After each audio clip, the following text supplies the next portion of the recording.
Anda adalah pejuang. Anda dilahirkan untuk menjadi pejuang. Anda dilahirkan bukan untuk jadi pecundang. Jangankan air hujan, rentetan peluru orang yang ingin berubah ideologi bangsa kita akan hadapi mereka.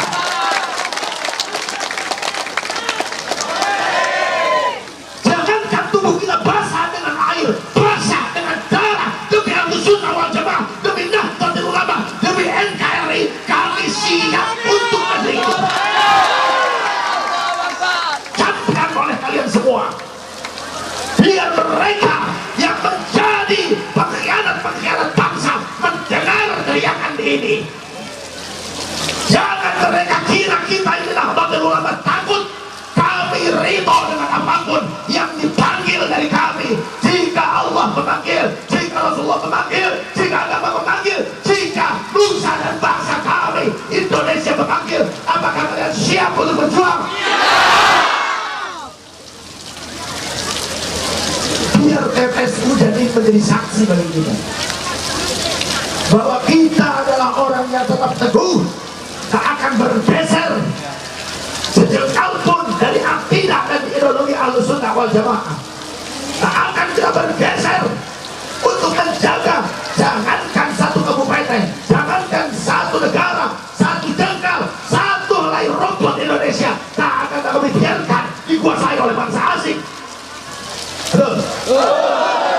Tak akan satu butir pun pasir Indonesia kami rela untuk melepaskannya bagi pengkhianat bangsa, bagi mafia yang berupaya menghancurkan Indonesia. Sallallahu alaihi Nabi Muhammad.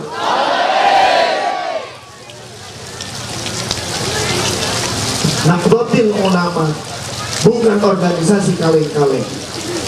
Nahdlatul Ulama bukan organisasi abal-abal, bukan organisasi yang baru muncul kemudian mereka teriak-teriak merasa paling punya Indonesia, apalagi teriak-teriak khilafah ingin merubah ideologi bangsa. Bagi kami, bagi saya khususnya, final NKRI, bentuk Negara Kesatuan Republik Indonesia, apa yang telah dijadikan oleh para pendahulu bangsa ini, Pancasila sebagai ideologi bangsa, final tidak bisa berubah. Setuju?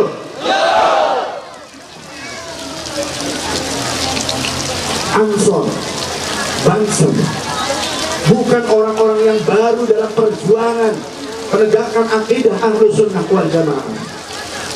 Sebelum berdirinya Nahdlatul Ulama, cikal bakalnya adalah Komite Hijaz, di mana murid-murid Bahasyim Asy'ari, murid-murid Bakhalil Bangkalan Madura, santri-santri Indonesia, alumni Makkah dan Madinah yang pulang ke Indonesia, kemudian mereka berinisiatif untuk Komite Hijaz yang ingin memprotes pemerintah Arab Saudi, kerajaan Saudi, Raja Saudi yang baru hasil kudeta.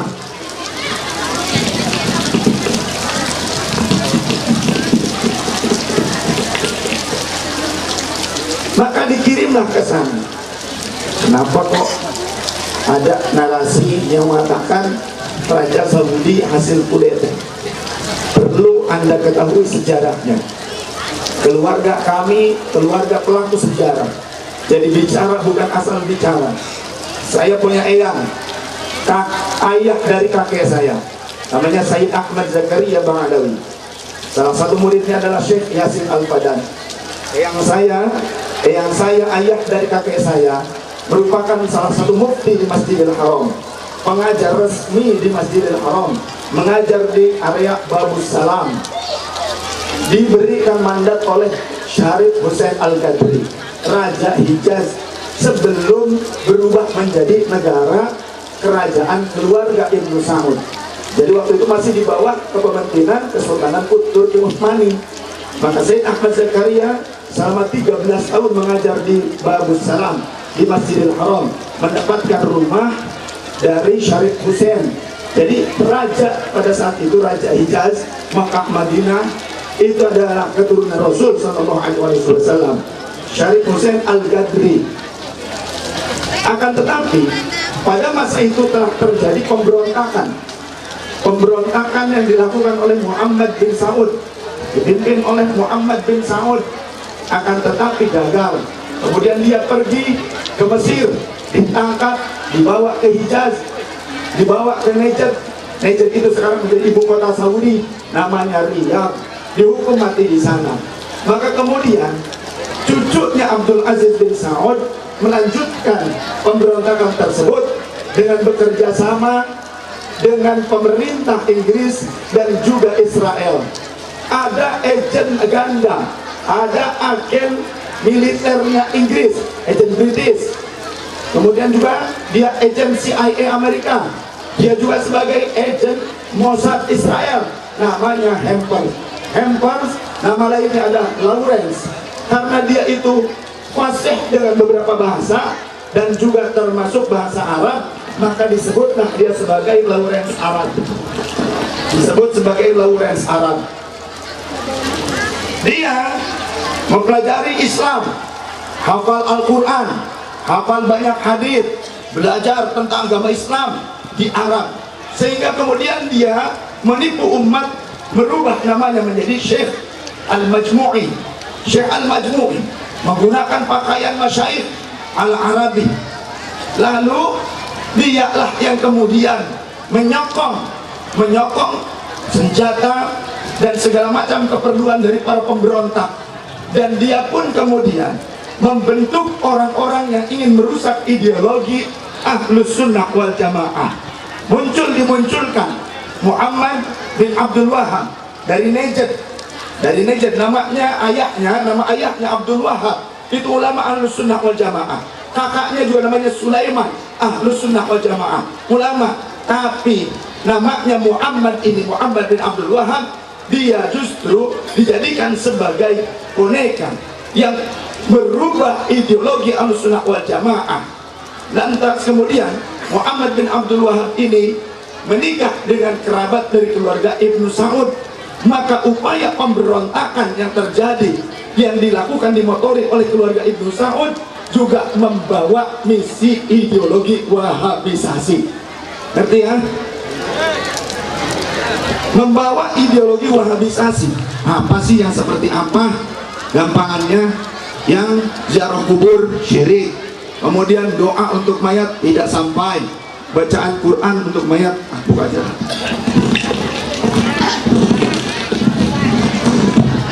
Kasihan malaikatnya, memang harus hujan-hujanan dulu. Kalau masih di bawah tenda mah nggak mau dia berhentiin kerannya. Tahu malaikatnya namanya? Malaikat Fanyail. Malaikat Fanyail bagian ngatur, ya. Iya. Kalau kelihatannya kita masih di bawah tenda, nggak mau dia harus turun terus. Tiap turun alhamdulillah berhentiin. Ya kita minta sama Gusti Allah. Yang menciptakan malaikat, yang memerintahkan malaikat juga Gusti Allah. Betul tidak? Yakin?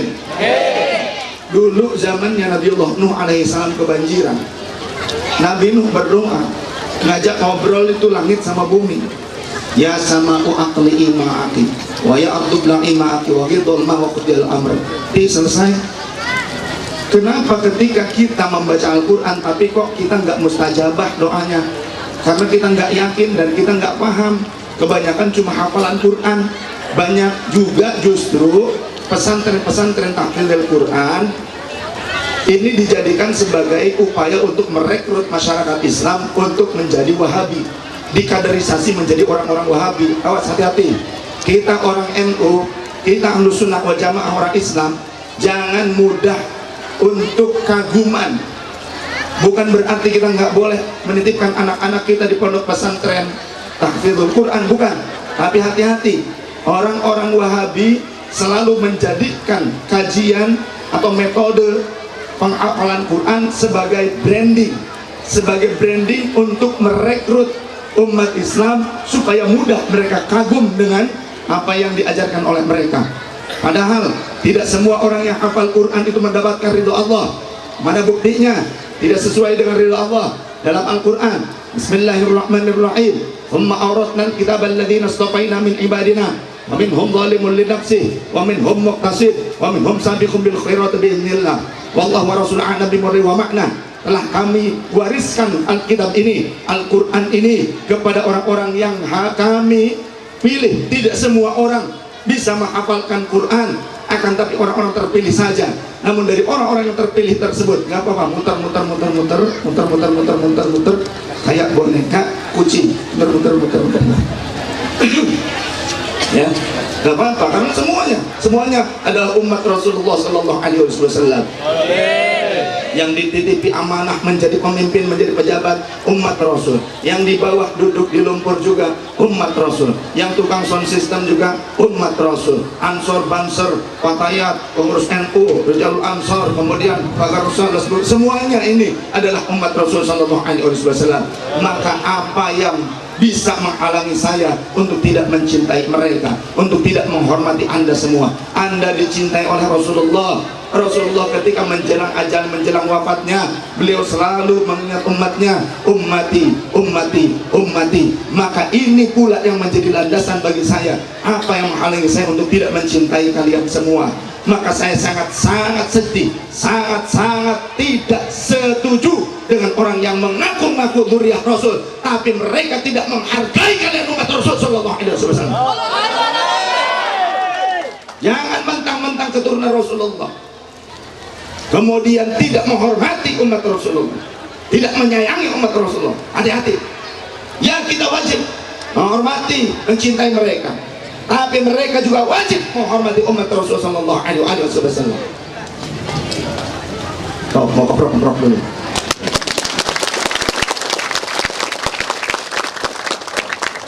Allah berfirman, "Tsumma awrasna al-kitaba alladziina istafayna min ibadina, faminhum zalimun li nafsihi, wa minhum muqtasid, wa minhum sabiqun bil khairati biidznillah. Wallahu wa rasuluhu a'lam bimurdi wa makna." Kami telah wariskan Al-Quran ini, Alkitab ini, kepada sebagian hamba-hamba kami yang terpilih. Orang terpilih saja yang bisa hafal Quran.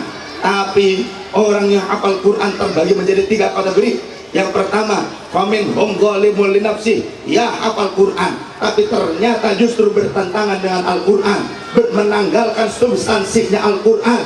Yang kedua, wa minhum muqtasid, yang kedua orang yang hafal Quran, separohnya bagian dalamnya isi kandungan Al-Quran dipakai, diterima, diamalkan, tapi sebagiannya lagi ternyata diingkari. Mana? Di antara bab yang diingkari, bab tawassul, bab tabarruk, ngalap berkah. Nih, tentang masalah hujan saja, jangan anggap hujan ini merupakan keburukan.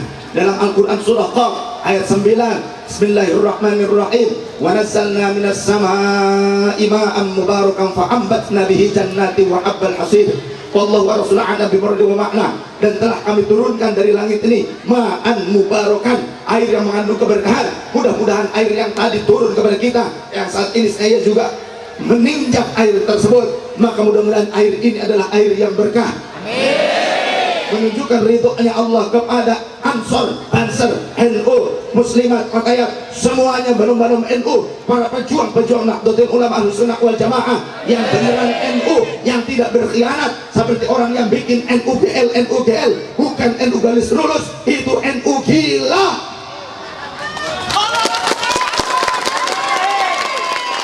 Daripada menjadi NUGL, NU gila, mendingan gila NU. Benar? Gak apa-apa kita menggila NU daripada orang NU tapi gila. NUGL itu bukan NU garis lurus ya. Tidak ada NU garis lurus, garis bengkok, garis putus-putus, garis lempeng, garis melengkung. Gak ada. NU tetap NU, satu komando di bawah PBNU. Kalau ada orang mengatasnamakan NU ini, NU itu, tapi justru mencaci maki para ulama NU, dia pengkhianat NU. Betul?